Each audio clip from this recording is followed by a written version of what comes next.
everyone, welcome back to our channel. We're the Dawnties. My name's Rochelle. I'm your favorite Donna. And today we're going to talk about the best books that we read in the month of August. So every month we like to talk about our top 3 favorite books that we read. And there are some good ones that we read this month. So we're just going to jump into it. So the first one I want to talk about is a thriller. And it is called The Turn of the Key by Ruth Ware.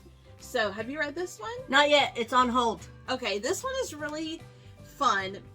It's interesting because we're starting with our main character in prison or in jail, and she is writing letters to this person to get their help on her case. And so, like, the very beginning, you see her start several different versions of the letter and, like, stop mid-sentence and start again. But she's telling this story of her going and working for this family, and one of the children end up dead, and we don't know how or why or what's going on. But she's in jail. Yes, because she's like, no one's believing me. I'm reaching out to you because I believe you're the one who can help me with my situation. So the whole story is her recounting what happened in this letter to this, I'm assuming, a lawyer of some sort. And is it what had happened was? What had happened was, yes. But it was so gripping just learning about what she went through, and in the very end, the very, very end is when it all comes together and you're like, oh my god. I know that this is a very popular Ruth Ware book. I've only read a couple from her so far, and I can see why this is like one of the best ones from her that everyone loves. This was so thrilling and so good. I highly recommend this one. Okay, first one I want to talk about is Killers of a Certain Age. Ah, loved it. Okay. I really like this. It's about 4 old ladies. Yeah, retired. They're old ladies. And they were like hitmen. Assassins, yes. Paid assassins, and it since they're retiring, the company that they worked for has decided that, well, here's your retirement present.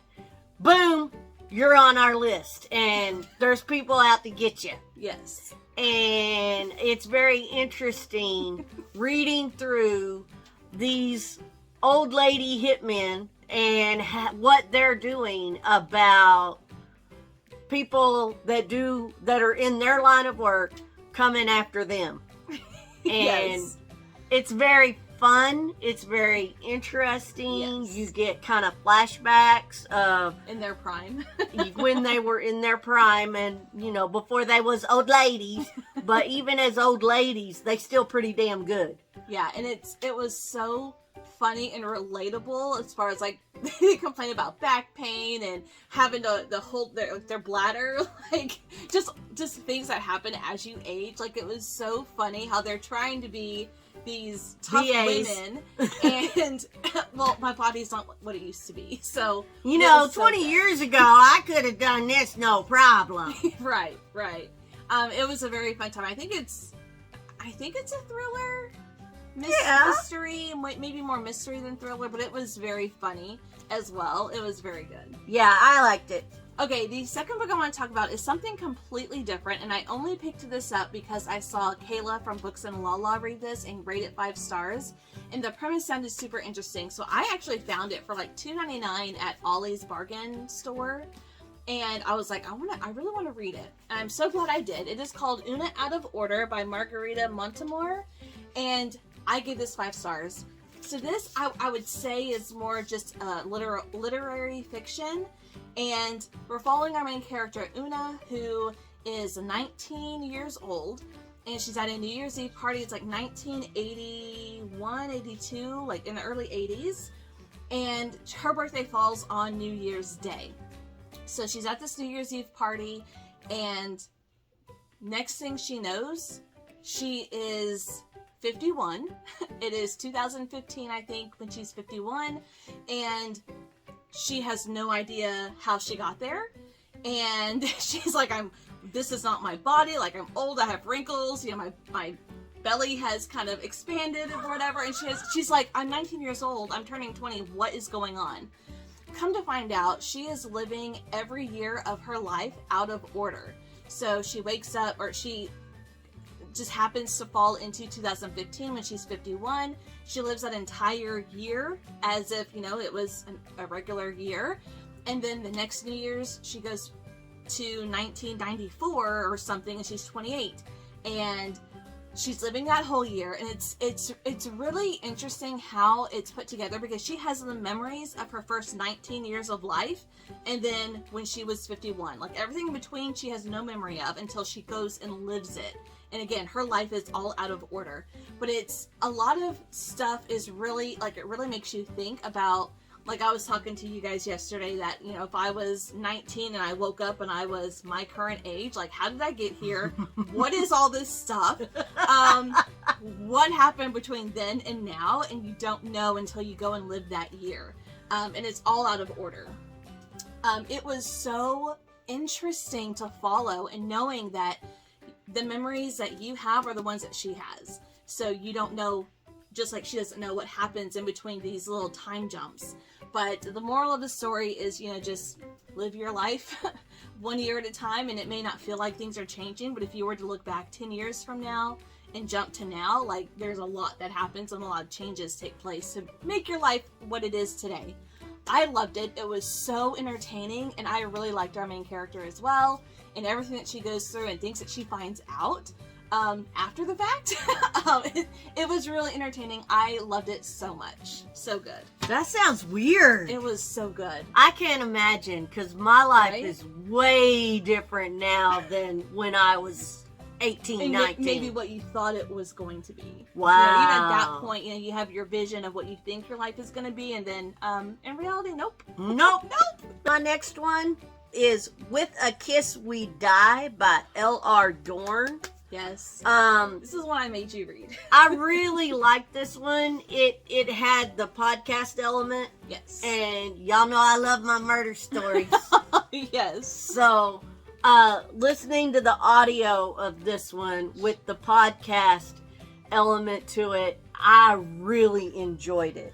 If you enjoy podcasts or you like mixed media books, This is a great one. this is a really, really good one. So this one is a thriller, and you're following this young couple.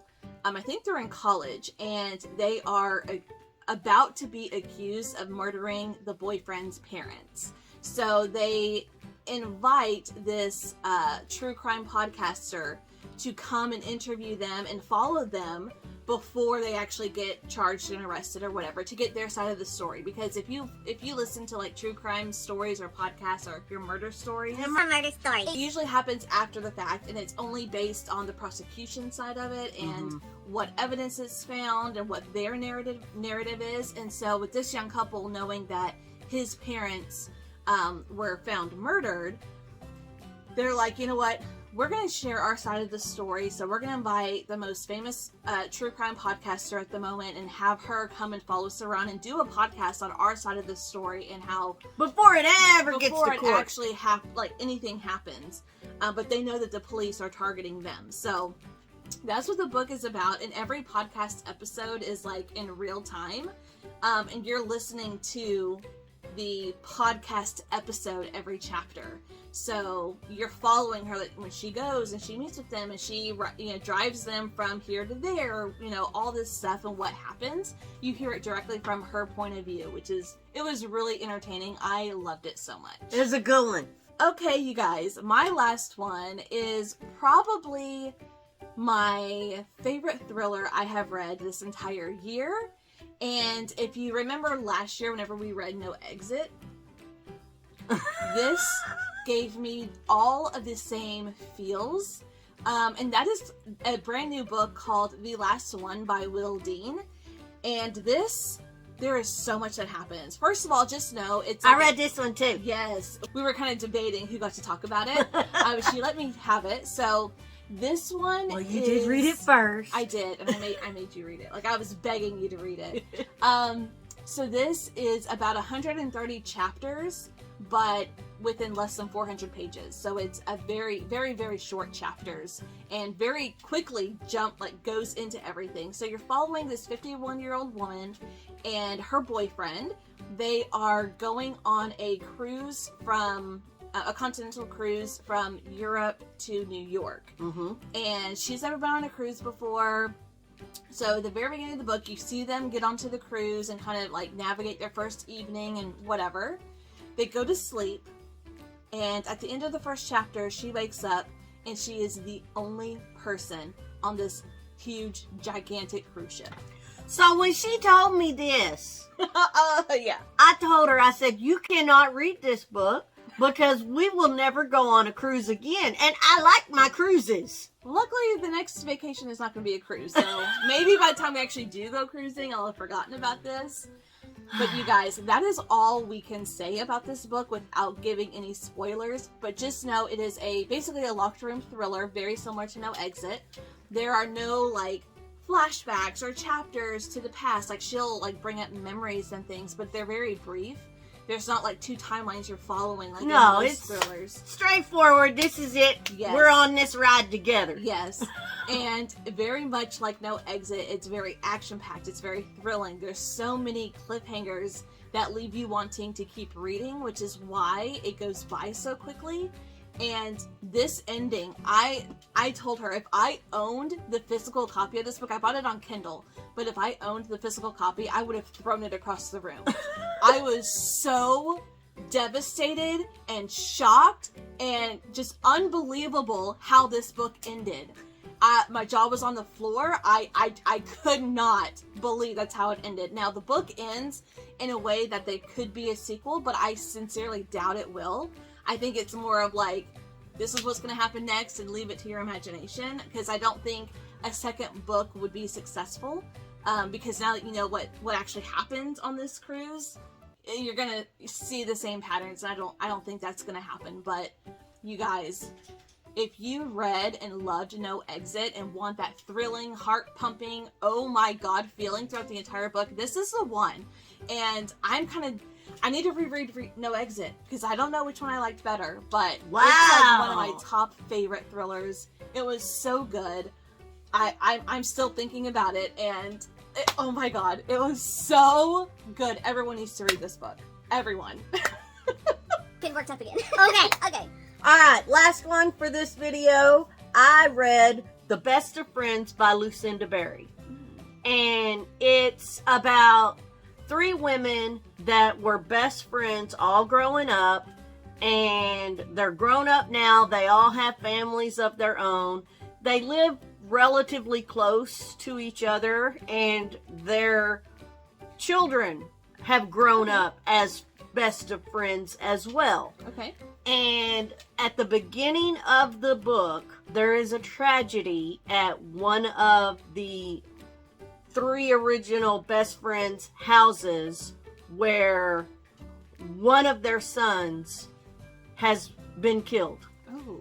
So the rest of the book is trying to figure out what happened, what was the accident. There were only 3 of the 3 women, their 3 sons were the only ones home at the time of the accident.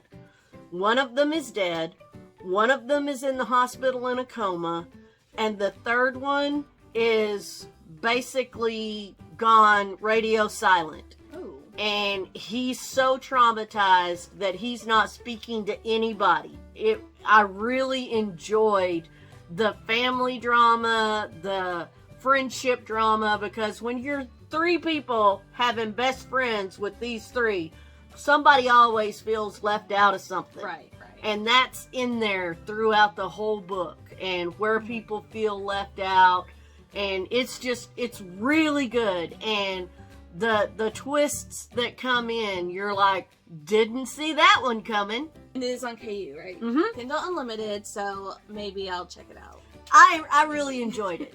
Okay, so those were our favorite books that we read in the month of August. Leave a comment down below if you have read any of these, or if any of these sound interesting to you, or let us know what was your favorite book that you read in the month of August. I cannot believe we're already coming into September, and like, where That's is this year insane. gone? I don't know. Like, at some points it feels like the year is going so slow, and at other times it's like, oh crap, it's a new month. It's flying by. But let us know all of that. That's going to do it for us today. Thank you guys so much for watching, and we'll see you in our next video. Bye. Bye.